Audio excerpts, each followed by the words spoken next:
ৰাজ্যৰ অন্যান্য প্ৰান্তৰ লগতে অসম জাতীয়তাবাদী যুৱ ছাত্ৰ পৰিষদৰ কেন্দ্ৰীয় সমিতিৰ আহ্বান মৰ্মে বৃহস্পতিবাৰে সন্ধিয়া নাহৰকটীয়াত এক জোৰ সমদল বাহিৰ কৰে অসম জাতীয়তাবাদী যুৱ ছাত্ৰ পৰিষদৰ নাহৰকটীয়া আঞ্চলিক সমিতিয়ে।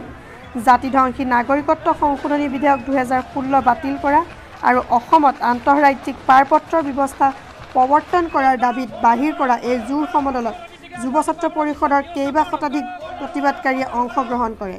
যুৱ ছাত্ৰ পৰিষদৰ ৰেলগেটস্থিত কাৰ্যালয়ৰ পৰা বাহিৰ কৰা প্ৰতিবাদী এই জোৰ সমদলে সমগ্ৰ নাহৰকটীয়া নগৰখন পৰিভ্ৰমণ কৰাৰ লগতে বিভিন্ন চৰকাৰ বিৰোধী শ্লোগানেৰে আকাশ বতাহ কঁপাই তোলে।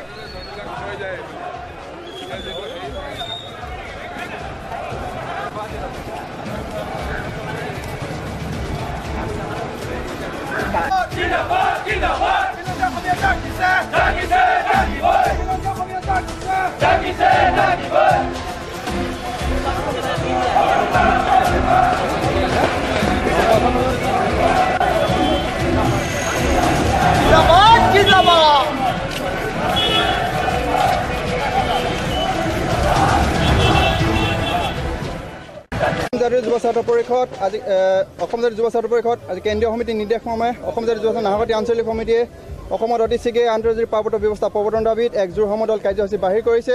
আমি কেন্দ্ৰীয় চৰকাৰ তথা অসম চৰকাৰক আমি সকীয়াই দিব বিচাৰিছোঁ যে অসমত আন্তৰ্জাতিক পাৰপত্ৰ ব্যৱস্থা প্ৰৱৰ্তন নকৰিলে অসমৰ খিলঞ্জীয়া স্বাৰ্থ সুৰক্ষিত নহয়। আমি সেই গতিকে আজি এই দাবীত আমি জোৰ সমদল কাৰ্যসূচী বাহিৰ কৰিছোঁ। আমি লগতে আৰু এটা কথা উনুকিয়াই দিব বিচাৰিছোঁ যে অসমৰ যি জ্বলন্ত আমাৰ যি জাপি দিব বিচাৰিছে যি নাগৰিকত্ব সংশোধনী 2016 আমি শীঘ্ৰে বাতিল কৰিব দাবী জনাইছোঁ। অন্যথা আমাৰ গোটেই সংগ্ৰামী অসমৰ জনসত্তাই এক ব্যাপক আন্দোলন গঢ়ি তুলিছে আৰু এই ব্যাপক আন্দোলনে আমি নাহৰকটীয়া অঞ্চলৰ পৰা অসম জাতীয় যুৱ ছাত্ৰ নাহৰকটীয়া আঞ্চলিক সমিতি তথা আমি বিভিন্ন খিলঞ্জীয়া জাতি জনগোষ্ঠী আমি ঐক্যবদ্ধভাৱে আমি এই সংগ্ৰাম চলাই নিবলৈ ঐক্যবদ্ধভাৱে আমি পণ লৈছোঁ।